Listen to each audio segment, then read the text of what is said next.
Bonjour et bienvenue sur Gingembre Podcast. Je suis Marie et je vous accueille dans ce podcast où on explore ensemble le yoga au-delà des postures et où le but en fait c'est d'en tirer les enseignements pour notre pratique et notre vie quotidienne. Imaginez vous levez un matin et vous décidez de commencer le yoga. Innocemment, vous tapez cours de yoga sur Google et là, le vertige. Hatha, Vinyasa, Yin, Kundalini, Ashtanga, Nidra, restauratif. Il faut presque être expert, déjà savoir ce qu'on veut faire pour pouvoir découvrir et choisir un cours. Cette sensation, elle est normale. Le yoga en Occident, il a évolué de 1000 manières différentes. Il s'est adapté à des corps, à des modes de vie, à des cultures variées. Résultat, il n'y a pas un seul yoga, mais une multitude de formes, de rythmes, de traditions, et cette richesse peut aussi être une source de confusion. Alors aujourd'hui, je vous propose de faire le tri. Je vais vous présenter les grands styles de yoga, expliquer d'où ils viennent et ce qu'ils proposent, à qui ils s'adressent et ce qu'ils peuvent apporter. Le but, c'est que vous puissiez trouver un cours dans lequel vous vous sentez bien et comprendre que le yoga, ce n'est pas une identité à choisir, c'est une pratique à expérimenter, à découvrir. Aujourd'hui, il existe donc une grande variété de styles de yoga. Et pour beaucoup de gens, cette diversité, c'est une source de confusion. On entend parler de Hatha, de Vinyasa, de Yin, de Kundalini. Mais qu'est-ce que ça signifie concrètement? Est-ce qu'il y a un style qui est plus authentique qu'un autre? Est-ce qu'il faut être souple ou plus spirituel ou sportif pour s'y retrouver? Et surtout, par où on commence? Donc dans cet épisode, je vais vous proposer de découvrir les grands styles de yoga pratiqués aujourd'hui en Occident. On va voir d'où ils viennent et ce qu'ils proposent, à qui ils s'adressent et ce qu'ils peuvent apporter. Le but, c'est de vous donner des repères pour trouver une pratique qui vous parle et qui vous corresponde vraiment. J'aimerais juste ajouter un petit disclaimer ici. J'ai pas pu prendre tous les styles de yoga spécifiques et toutes les variations de tous les styles parce que au bout d'un moment, chaque prof, il met sa sauce en fait. Et du coup, j'ai vraiment choisi un peu de manière arbitraire les grands styles de yoga, peut-être les plus courants et les plus connus, en tout cas dans la région dans laquelle je suis. Mais je serais très ravie de continuer et d'explorer en fait les styles de yoga dans un épisode prochain. N'hésitez pas à me laisser un commentaire si vous estimez qu'il y aurait encore de la matière et que ça vous aiderait en fait de comprendre qu'est-ce qui vient de où et pourquoi concernant ces styles de yoga. Donc n'hésitez pas à me contacter, à me laisser un commentaire pour qu'on puisse voir ensemble qu'est-ce qui pourrait être intéressant pour vous. La majorité des styles de yoga que l'on pratique aujourd'hui, ça découle de figures clés du XXe siècle. Il y a des enseignants indiens à l'origine de nombreuses lignées modernes. C'est notamment Krishnamacharya, qui est en fait à la base des lignées comme Pattabhi Jois, BKS Iyengar, si vous connaissez, ou TKV Desikachar. C'est en fait chacun de ces élèves qui a ensuite transmis un style particulier avec ses propres outils, sa philosophie et son rythme. Ces styles, ils ont ensuite été adaptés, repensés, parfois ils ont été même mélangés pour répondre à des attentes différentes. La quête de la santé, la spiritualité, la performance physique ou la détente. Comprendre en fait les origines de ces approches, ça permet de mieux saisir ce qu'elles cherchent à nous transmettre. Et c'est ce qu'on va explorer maintenant. Donc d'où viennent les styles de yoga? D'abord, il y a le Hatha Yoga. C'est souvent considéré comme le yoga entre guillemets de base. Il prend racine dans des textes anciens comme le Hatha Yoga Pradipika, puis il a été diffusé en Occident, notamment par Swami Shivananda dans les années 1930. Dans les cours actuels, on y trouve une pratique qui est généralement lente, avec des postures qui sont tenues plusieurs respirations, un travail de respiration et parfois un peu de méditation. C'est une bonne porte d'entrée pour découvrir le yoga sans pression, mais selon les studios, la même appellation, elle peut recouvrir des approches qui sont vraiment très différentes. Il y a le Vinyasa Flow ou Vinyasa Yoga qui est né aux États-Unis dans les années 80-90. Il s'inspire de l'Ashtanga tout en s'en éloignant. On va revenir à l'Ashtanga juste après. Donc le Vinyasa Flow, il propose des enchaînements qui sont fluides, coordonnés à la respiration, souvent rythmés par de la musique. Pas forcément, mais ça peut arriver. C'est un yoga qui est plutôt dynamique, il est très populaire et chaque séquence est différente. C'est idéal pour les personnes qui sont actives, ça offre un vrai travail physique. Parfois, il peut manquer, pour certaines personnes, de précision dans les alignements, Et ça peut parfois, mais ça dépend encore une fois des cours, aller trop vite pour les débutants et les débutantes.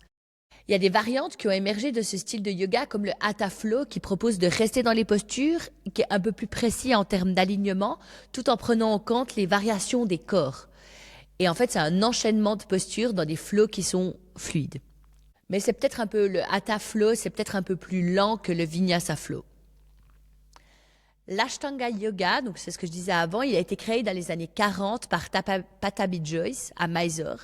Il propose une série fixe de postures à répéter dans un ordre précis. Donc il y a 7 séries et chaque posture est liée à la suivante par un enchaînement dynamique qu'on appelle un vinyasa. C'est une pratique qui est vraiment hyper intense, qui s'adresse plutôt à celles et ceux qui aiment la rigueur et la progression structurée.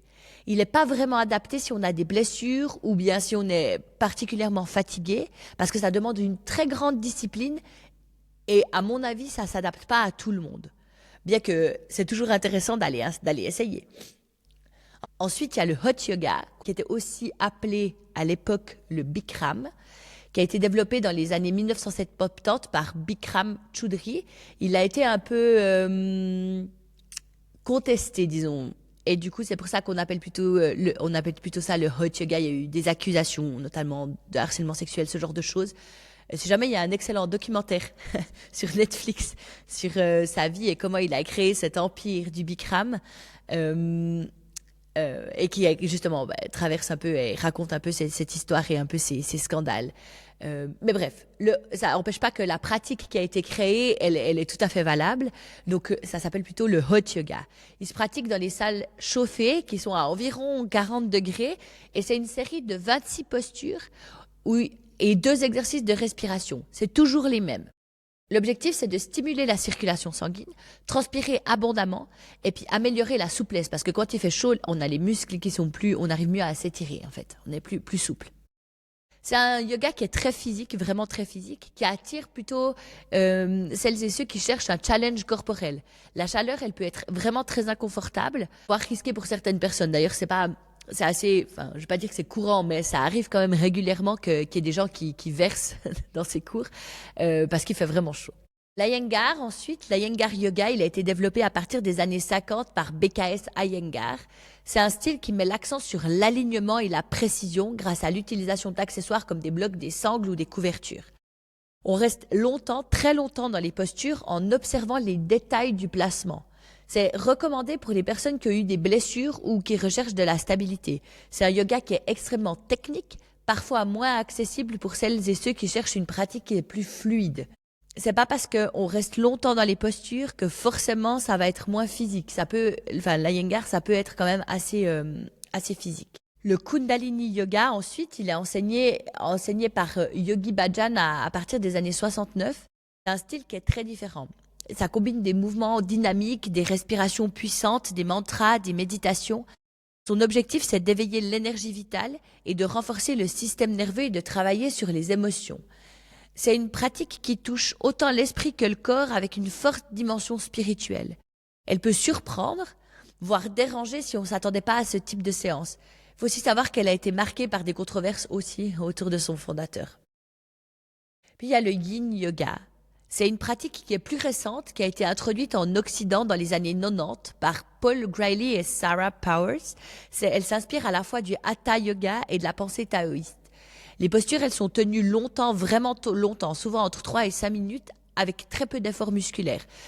En fait, on utilise des coussins, des blocs, et en fait, on se pose dans la posture, mais on garde quand même un minimum d'efforts musculaires. On cible en fait les tissus conjonctifs comme les fascias dans un esprit de relâchement et d'introspection. C'est une pratique qui invite au calme, à l'observation et à sortir de l'activité en fait. Elle est très adaptée en complément d'un sport ou d'un mode de vie qui peut être très agité. Par contre, elle demande de la patience et ça ne peut pas convenir à celles et ceux qui recherchent une activité dynamique. En fait, dans les séquences de Yin Yoga, les postures, elles sont organisées pour travailler sur certains méridiens spécifiques, en fait. C'est vraiment lié à la médecine chinoise. Le yoga restauratif ou restauratif yoga, qui a été développé à partir de l'approche d'Iyengar, il repose sur des postures qui sont très simples qui sont maintenus longtemps, donc aussi 3 à 5 minutes, avec un soutien total du corps par des accessoires comme des coussins, des couvertures, des bolsters. La différence avec le yin, en fait, c'est que là, on cherche plus du tout d'activité musculaire. Le but, c'est pas d'étirer, mais de relâcher profondément. C'est une pratique qui est idéale en période de stress, de fatigue ou de convalescence ou en cas de burn-out. En fait, elle peut sembler passive, mais elle a vraiment un effet régénérant qui est très profond. Ça demande peu d'efforts et beaucoup de présence. Du coup, elle n'est pas autant liée, par rapport au yin yoga, c'est pas autant lié à la médecine chinoise. C'est vraiment plutôt basé sur l'iyengar. Finalement, le dernier style que j'avais envie d'évoquer ici, c'est le yoga nidra, qu'on appelle aussi sommeil yogique. Et c'est une pratique guidée de relaxation profonde. En fait, c'est structuré comme une méditation allongée. Elle a été popularisée dans les années 70.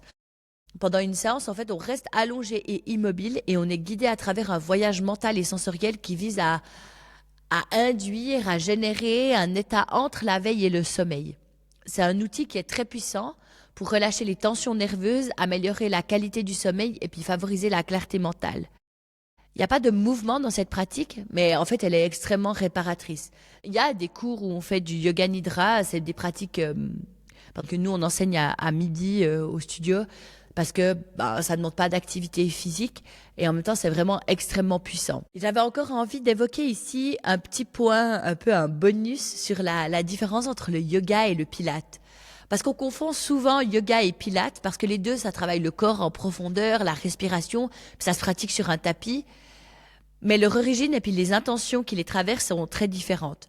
Le pilate, il a été créé au début du XXe siècle par Joseph Pilate, dans une approche très centrée sur le renforcement du centre du corps. On a vraiment le centre, donc la ceinture abdominale. La stabilité posturale et le contrôle du mouvement, c'est une méthode d'entraînement avec des objectifs clairs de tonification et de prévention des blessures. Par rapport au yoga, le yoga en opposé, il s'inscrit plutôt dans une tradition spirituelle plus ancienne et inclut la respiration, la méditation et parfois une dimension philosophique. Les deux, ils sont complémentaires, mais ils poursuivent pas du tout les mêmes buts. Quand le yoga, ça va être une pratique qui est beaucoup plus complète. La vérité, en fait, quand on pratique le yoga, bien sûr, nous, on le fait en Occident dans une optique de bouger le corps, en fait.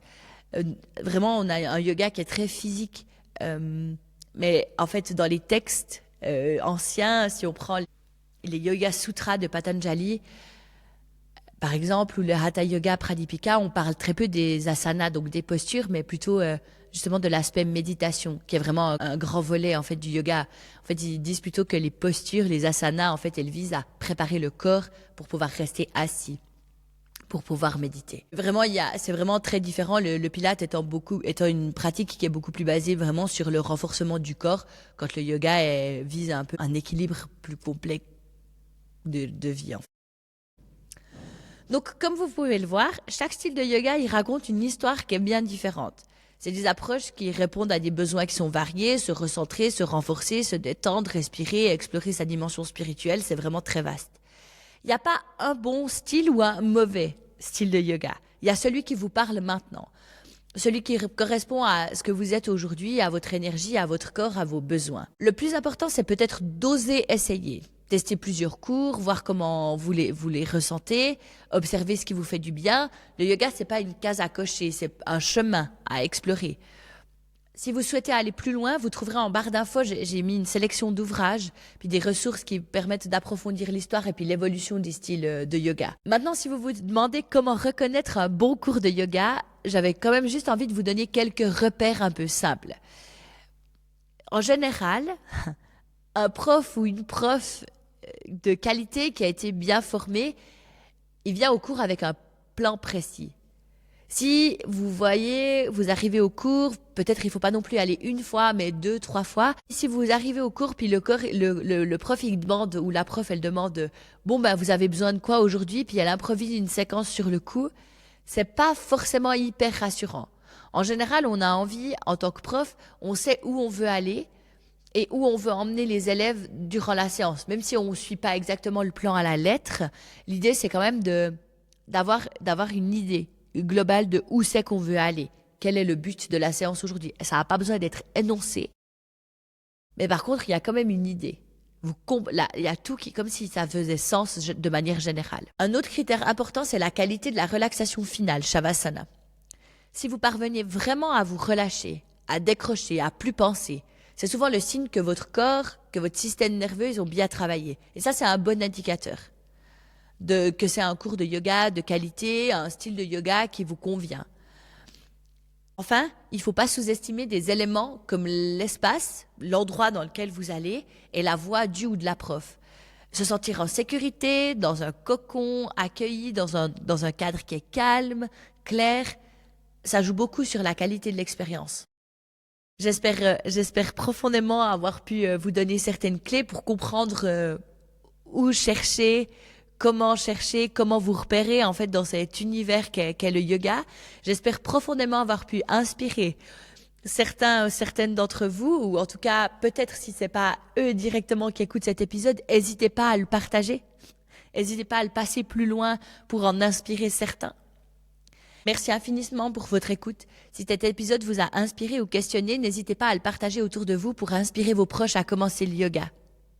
Laissez aussi une note ou un commentaire, c'est ce qui aide le podcast à se faire connaître. À très bientôt pour un prochain épisode. Allez, ciao!